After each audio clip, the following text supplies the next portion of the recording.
हाँ दोस्तों, 2:01 हो गई है आफ्टरनून की। और आज संडे है, रविवार है। 2:01। सबसे पहले हम लोग डिस्क्लेमर देख लेते हैं। इसको पढ़ना अनिवार्य है, मैंडेटरी है। ये मेरे हर वीडियो के डिस्क्रिप्शन बॉक्स में बिलो द टाइटल लिखा हुआ रहता है, तो इसको पढ़े बिना आप मेरा वीडियो मत देखिए। आपसे गुजारिश है, आपसे विनती। अब मैं मंडे, जो कल 27 तारीख है, कल से मार्केट स्टार्ट होगा वापस। सैटरडे एंड संडे छुट्टी थी, आपको पता है। तो हम उसका एनालिसिस करेंगे, देखते हैं क्या हो सकता है आगे नेक्स्ट वीक में। तो वही हम चर्चा करेंगे अभी। तो सबसे पहले मैं ये वीडियो दिखाना चाहूँगा जो मैंने फ्राइडे के लिए बनाया था, थर्सडे को इवनिंग में। उसमें मैं क्या बोल रहा हूँ थोड़ा सा सुन लेते हैं। At home, we mostly talk in our mother tongue. So our son always struggled with speaking fluent. जय जिनेन्द्र, जय भोलेनाथ। पॉसिबल नहीं, कल फ्राइडे है, कुछ भी हो सकता है। कल मुझे लगता है 700 तो पार करेगा, जो मैंने आपको बोला। आपने आज भी देखा होगा, परफेक्ट उसी लेवल पे सपोर्ट लिया। मैंने बोला था 360 अगर बचा लिया तो आज कल तक हम 700 देखेंगे। तो आज 600 तो ले ही गया, ठीक है। तो अब मैं आपको लेवल बताता हूँ, सिंपल आपको कैलकुलेशन बताता हूँ कल का। ये देखिए, ये सिमेट्रिकल ट्रायंगल बना हुआ 15 मिनट के चार्ट में। यहाँ पे अगर आप ठीक से देखोगे तो सिमेट्रिकल ट्रायंगल बना हुआ है। यहाँ अगर 15,400 टूटेगा, कल के लिए सिंपल आपको तरीका बताता हूँ। 15,400 टूटेगा, then target is 14,950 to 15,000 and 15,600 टूटेगा कल, देन टारगेट इज 15,600 को ब्रेक करेगा, ऊपर जाएगा तो देन टारगेट इज 16,000 टू 16,050। आपको 400 पॉइंट डेफिनेटली मिलेंगे, कोई भी चीज़ तोड़ दे। अगर 600 को तोड़ देगा तो 400 पॉइंट आप रेडी हो जाइए, मिलेंगे आपको। ये सिमेट्रिकल ट्रायंगल हमको बता रहा है, ये पैटर्न से मैं बोल रहा हूँ, ठीक है। तो मैंने ये भी बोला था कि फ्राइडे को 700 देखने मिलेगा, तो शायद आपको 750 देखने मिल गया, वो ज़्यादा अच्छी बात है। तो यहाँ पे भी मैं राइट हुआ। 360 पे जो सपोर्ट लिया था वहाँ पे भी मैं डैम एक्यूरेट रहा। अब मैं आगे की चर्चा करता हूँ। तो सबसे पहले हम फ्राइडे क्या हुआ वो देख लीजिए। फ्राइडे को 750 का हमने हाई बनाया, 749 का, जो कि मैंने ऑलरेडी थर्सडे के वीडियो में फ्राइडे के लिए प्रेडिक्ट कर दिया था। दूसरा मैंने बोला था एक सिमेट्रिकल ट्रायंगल बना हुआ, उसका ब्रेकआउट। तो यहाँ पे मैं आपको वो ट्रायंगल थोड़ा सा दिखाने की भी कोशिश करता हूँ, ठीक है। ये भी एक ब्रेकआउट आ चुका है। तो इतना हाइट तो यहाँ से बढ़ना चाहिए। अब ये हाइट क्या आ रही है वो मैंने आपको 15 मिनट पे दिखाया था, मैं ये डेली चार्ट पे दिखा दूँ। 15,863 माइनस 15,183, 15,863 माइनस 15,183, ठीक है। ये एग्जैक्टली होगा 580 पॉइंट्स। 15,863 माइनस 15,183, 680 पॉइंट्स होता है ये। 680 पॉइंट्स, 680 पॉइंट्स हमको कहाँ से गिनना है? From this point. ये ब्रेकआउट का जोन हो गया। 15,561 प्लस 680, 16,200 तक दिखा रहा है। 16,240 तक ये पॉसिबिलिटी दिखा रहा है इसमें, 16,240 तक, ठीक है। अब 16,240 कैसे इंपॉर्टेंट हो गया वो भी बता दो। देखिए, यहाँ आपको याद होगा 10 तारीख को फ्राइडे ही था, हमने एक क्लोजिंग की थी। 10 तारीख को फ्राइडे था, मुझे तो याद है, फिर भी मैं कैलेंडर में चेक कर लेता हूँ। मुझे तो ऐसे तो याद है क्योंकि मंडे को गैप डाउन खुला था। 10 तारीख फ्राइडे था, ठीक है। ये आपके सामने दिख रहा होगा, 10 तारीख को फ्राइडे, ठीक है। और फिर मार्केट खुला 13 तारीख को। 13 तारीख को एक सरप्राइज गैप डाउन खुला, क्योंकि 10 तारीख का जो लो था 172, 16172, वो गैप जरूर फिलअप होना, क्योंकि एक बहुत बड़ा गैप है ये वाला बिटवीन 10 तारीख एंड 13 तारीख, क्योंकि 11-12 को छुट्टी थी। ये बहुत बड़ा गैप है, ये फिलअप हो जाएगा अगर मार्केट 16,175 को क्रॉस कर देगा, 16,173 को क्रॉस कर देगा, तो ये गैप फिलअप हो जाता है। तो ये टारगेट भी बहुत ही परफेक्ट निकल रहा है 240 के करीब। 240 जब टारगेट निकल रहा है तो आप देखो यहाँ पे 50 EMA की वैल्यू भी 269 आ रही है, 50 EMA की वैल्यू। तो हो सकता है 15 EMA एक रेजिस्टेंस का काम करे नेक्स्ट वीक के लिए, बड़ा रेजिस्टेंस का काम। तो इस पर नज़र बनाए रखिएगा। इस 15 EMA की ब्लैक कलर की जो लाइन दिख रही है आपको, दिस लाइन, ये हमारा रेजिस्टेंस रहेगा नेक्स्ट वीक के लिए 50 EMA। ये चेंज होता है frequently, it changes because EMA मतलब exponential moving average, it keeps on moving with every price trigger. हर एक प्राइस के मूवमेंट पे ये EMA की वैल्यू चेंज होती है, ठीक है। तो लाइव मार्केट में आप इसको चेक करते रहिएगा। 50 EMA आपका एक रेजिस्टेंस पॉइंट रहेगा फॉर द नेक्स्ट वीक। इसको अगर पार करके क्लोज करता है तब जाके हम बोल सकते हैं मार्केट एक बुलिश टोन पकड़ लिया, ठीक है।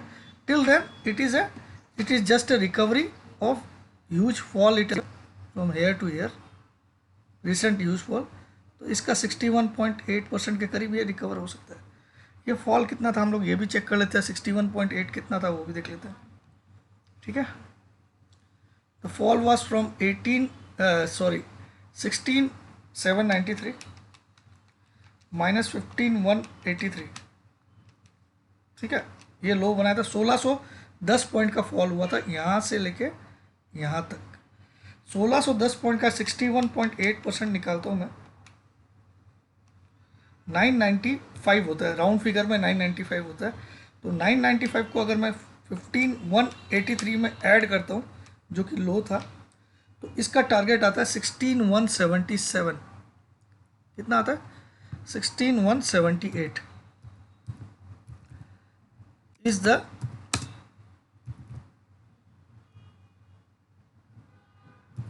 %61.8 retracement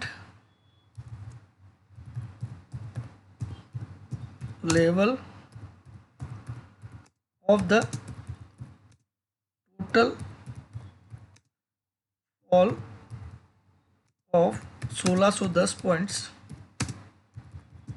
from 16,793 to 15,183। तो ये हमारा एक प्रकार का, इसके ऊपर की क्लोजिंग आएगी तो मैं बोल दूंगा मार्केट बुलिश में चला गया। तो इसके ऊपर मार्केट क्लोज नहीं होना चाहिए, ये मेरा मानना है। नेक्स्ट वीक में इसके ऊपर इंट्राडे में जा सकता है, मगर क्लोजिंग आना थोड़ा डिफ़िकल्ट लगता है मुझे, काफ़ी डिफ़िकल्ट लगता है, थोड़ा नहीं। इसके ऊपर की अगर क्लोज आ जाती है तो हम मान सकते हैं कि एक मार्केट एक बुलिश फेज में चला गया है। अब बियरिश वाले थोड़ा सा इंतज़ार करना बंद कर दे, लेकिन जब तक इस लेवल के ऊपर क्लोजिंग नहीं आए 16,178, तब तक ये एक रिट्रेसमेंट रैली है, nothing else but A retracement rally of the 1610 points recent fall it has given, ठीक है। ये आपको बहुत अच्छे से समझ में आ गया होगा। तो इसको मैं भी इमेज को थोड़ा सा सेव कर लेता हूँ, 16,178 मुझे याद रहेगा, ठीक है। अब हम लोग थोड़ा सा इन्वेस्टिंग में इसका चार्ट देख लेते हैं। इन्वेस्टिंग में भी देखिए आप, अगर मैं यहाँ से ये जो टॉप था 18,080 का, यहाँ से अगर मैं ट्रेंड लाइन ड्रॉ करूँ, इसमें कनेक्ट करूँ 17,377 पे, तो ये ट्रेंड लाइन देखिए नीचे आते आते अब ये ब्रेकआउट है। जो फ्राइडे को क्लोज हुआ वो ब्रेकआउट देके क्लोज किया। इस ट्रेंड लाइन का फॉलिंग डाउनवर्ड्स ट्रेंड लाइन का एक ब्रेकआउट है। तो कहीं ना कहीं मार्केट ने एक तेज़ी का सिग्नल तो दिया है, वेरी शॉर्ट टर्म की तेज़ी। तो पहला पड़ाव तो यही होगा, जो गैप का लो था 172, और हमारा 177 क्या आ रहा था आपके सामने, 177 क्या आ रहा था भाई लोग, ये 172 इस गैप को ये फिलअप करने की कोशिश करेगा, ये वाले, ठीक है। तो ये 172 का लो था, यहाँ तक तो जाना चाहिए मार्केट। और हमारा 61.8% रिट्रेसमेंट भी, ये जो फॉल आई थी यहाँ से यहाँ तक, इसका 61.8% भी 16,178 होता है। तो ये दो तरीके के, एक तो गैप फिलअप हो जाता है, एक 61.8, 175 का आप टारगेट लेके चलिए नेक्स्ट वीक के लिए, 16,175। अब इसमें 16,000 का तो मैं दे ही रहा हूँ आपको, मेरा टारगेट पर्सनली 16,000 है। 16,000 आपको देखने मिलेगा नेक्स्ट वीक, लेकिन यहाँ तक आराम से जा सकता है अगर कोई रुकावट या कोई बैड न्यूज़ नहीं आती है। ठीक है, ऑलरेडी आपके सामने ये जो फॉलिंग डाउनवर्ड लाइन है, इसका ब्रेकआउट आ चुका है। होप ये आपको क्लियर हो।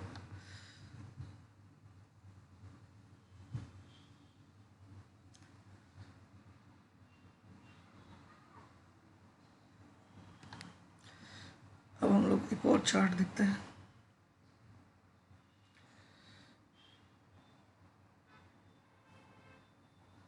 यहाँ पे भी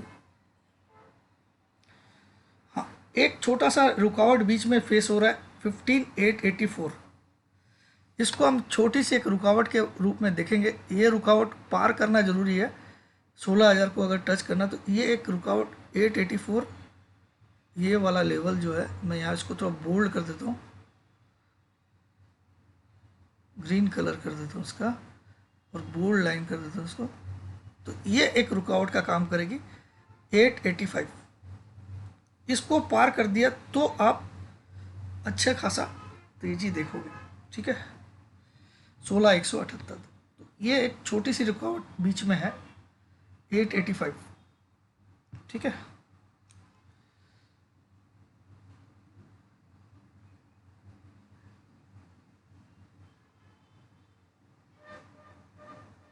$885, ये वाली रुकावट जरूर फेस होगी। इसके ऊपर क्लोजिंग आ जाती है तो फिर हम 16,172 इजीली अचीव कर सकते हैं, ऐसा मुझे लगता है। और इसको भी अगर मैं एक्सटेंड करता हूँ तो ये भी एक रेजिस्टेंस का काम करेगा। इस लाइन को मैं थोड़ा सा एक्सटेंड करने की कोशिश करता हूँ।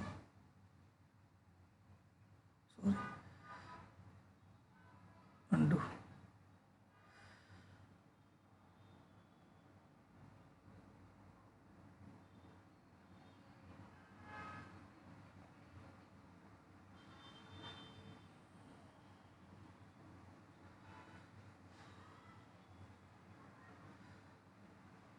ये लेवल क्या आ रहा है, ये तो 16,358 तक का इशारा कर रहा है। तो ये एक बड़ा रेजिस्टेंस तो ये हो जाएगा। अगर 171 को भी पार करके बंद करता है तो 16,400 एक बड़ी रुकावट, बहुत बड़ी रुकावट में ऊपर में है। अगर ऊपर जाता है मार्केट, जो कि बुलिश दिख रहा है, डाउ जोन्स भी अच्छा खासा बुलिश हुआ, तो अगर जाता भी तो 16,400 के अंदर घुसना बहुत ही मुश्किल होगा, बहुत ही। अगर उसके अंदर घुस जाए तो फिर ये पूरा मार्केट बुलिश हो जाएगा, ये मैं आपको बोल सकता हूँ। ठीक है, नीचे के लेवल्स अभी जब तक कि हम इसके, मैं यहाँ पे एक ट्रेंड लाइन बना के बता देता हूँ, जब तक कि हम इस लेवल के नीचे नहीं आए 15,540 के नीचे, तब तक नीचे कोई खतरा नहीं। 15,540 या राउंड फिगर में 15,520 लिख लीजिए। 15,520 हमारा एक बड़ा सपोर्ट है पूरे नेक्स्ट वीक के लिए। 15,520 हमारा एक बहुत बड़ा सपोर्ट है for the entire week, next week. Closing हुई है हमारे 699 पे, ऑलमोस्ट 700 पे। 15,520 हमारा क्लोजिंग बेसिस एक बहुत बड़ा सपोर्ट है for the entire next week, पूरी नेक्स्ट वीक के लिए एक बड़ा सपोर्ट का काम करेगा। अब मैं थोड़ा सा बैंक निफ्टी का चार्ट देखना चाहूँगा।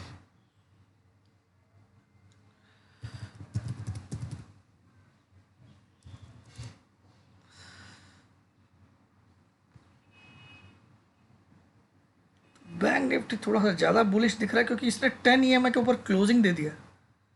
निफ्टी ने क्या किया था देखते हैं, निफ्टी ने भी शायद क्लोजिंग किया, निफ्टी ने भी 10 EMA के ऊपर क्लोजिंग दिया। Okay, both Nifty bank Nifty आज 10 EMA के ऊपर क्लोजिंग किया था फ्राइडे को, तो ये भी एक प्लस पॉइंट है। तो ऐसे भी आपको देखिए 20 EMA इमीडिएट टारगेट हो जाता है, दैट इज़ 15,865 और उसके बाद का इमीडिएट टारगेट 50 EMA। मेरे को मानना है कि 50 EMA तक छुएगा मार्केट नेक्स्ट वीक में। वैसे बैंक निफ्टी में भी देख लेते हम लोग कितना 50 EMA आता है इसका। बैंक निफ्टी थोड़ा सा 1 स्टेप बुलिश दिख रहा है निफ्टी के मुकाबले। इसका 50 EMA कहीं ना कहीं 34,618 पे आ रहा है। ये चेंज होते रहेगा, लेकिन आप अभी के लेवल में ही है 34,600। यहाँ तक मुझे बैंक निफ्टी में एक उछाल दिख रहा है। उसमें एक फ़ायदा क्या होगा कि ये जो गैप था, एक बड़ा गैप, ये भी फिलअप हो जाएगा। ये गैप है 34,346, 346, तो 346 तक तो जाना ही चाहिए। 34,346 बैंक निफ्टी, ठीक है। नेक्स्ट वीक तो ओवरऑल दोनों के दोनों ही बुलिश दिख रहा है। अब हम लोग वीकली चार्ट में थोड़ा सा देख लेते हैं, कहीं कोई और इशारा तो नहीं कर रहा है ना। और वीडियो को एंड करते हैं। और वेबिनार्स जो है 2 जुलाई से स्टार्ट हो रही है। 2 जुलाई को सैटरडे है। 3 महीने की क्लासेस होगी। 9635476788 पे आप व्हाट्सअप करिएगा अपना नाम, अपनी सिटी का नाम, अपनी एक सेल्फी फ़ोटो, और जैसे आपने ये व्हाट्सअप किया आपको बैंक डिटेल्स दे दी जाएगी। आप फीस जमा करिए 30,000, तो इमीडिएटली एनरोल हो जाइए। ऐसे मौके आपको अब अगले 3 महीने तक तो आने वाले नहीं, और अगले 3 महीने के बाद कोई भी खातरी किसी की भी नहीं की जाएगी। 40,000 फिक्स फीस रहेगी, ठीक है। ठीक है, तो ये मौका मत छोड़िए, मेरा मानना है। बाकी आपकी कोई किसी को ज़बरदस्ती नहीं सीखिए। मेरा वीडियो देखिए घर पे, उसी से जितना सीख सकते सीखिए। No issues at all. I am here to serve you. मैं यहाँ पे सबको, जनता को एक परिवार मानता हूँ जो मेरा चैनल देखते हैं, और चाहे मेरे खिलाफ भी बोलते तो भी मैं उनको परिवार मानता हूँ, क्योंकि आप लोग हो तो मैं हूँ, आप लोग नहीं है तो मैं कुछ नहीं है। मैं एक बहुत साधारण सा तुच्छ सा इंसान हूँ, जिनको आपके प्यार के बदौलत कुछ मुकाम हासिल हुए हैं। और बिना जनता के प्यार के कोई भी इंसान, कितना भी बड़ा एनालिस्ट हो, कितना भी बड़ा फिल्म स्टार हो, कितना भी बड़ा क्रिकेटर हो, जनता का प्यार ही उसको बनाता है। तो जनता सब कुछ है, जनता सर्वोपरि है। तो जो व्यूवर्स हैं मेरे चैनल के, वो मेरे लिए सब भगवान का रूप है। चाहे वो मुझे गाली भी देते हैं तो भी वो भगवान का रूप है, ये मेरा मानना है। तो मैं अपनी सेवा जारी रखूँगा। आप क्लास ज्वाइन करो नहीं करो, that is secondary, because this is not a profit motive channel. यहाँ इस चैनल पे मैं ना तो कोई ज्वाइन बटन लगा रखा हूँ, ना ही कोई आपको ऐसा कोई सर्विस के बारे में बोलता हूँ कि मेरा ये टेलीग्राम चैनल ज्वाइन कर लीजिए, ऐसा हो जाएगा। आप चल के मेरे पास आते हो, then I think of that, otherwise I never do such things on my this channel, ठीक है। तो बैंक निफ्टी भी बुलिश है ओवरऑल, और वीकली चार्ट काफ़ी अच्छा दिख रहा है कैंडल बैंक निफ्टी का। तो अब निफ्टी का भी देख लेते हैं। तो पूरा बुलिश की तरफ इशारा करें नेक्स्ट वीक में। अगर कोई सेम टाइप की कैंडल बनी है दोनों की वीकली, तो दोनों ही एक अच्छी वीकली उछाल मार सकते हैं। देखिए यहाँ पे भी वीकली 10 EMA 16,230 पे आ रहा है निफ्टी का। तो मुझे लगता है बहुत आसानी से ये लेवल हासिल हो जाएंगे नेक्स्ट वीक। और वैसे ही बैंक निफ्टी का वीकली 10 EMA कितना आ रहा है? 34,575, ठीक है। तो बहुत मुमकिन है नेक्स्ट वीक हम 10 EMA को छुए वीकली को। तो यहीं पे वीडियो को विराम देता हूँ, एंड करता हूँ। प्यार दीजिएगा, लाइक्स के बटन ज़रूर दबाइएगा। बस यही हमारी दौलत है जो आप मुझे दे सकते हो, अपने प्यार के रूप में एक लाइक का बटन। जय जिनेंद्र, जय भोलेनाथ, जय हिंद, लव यू ऑल।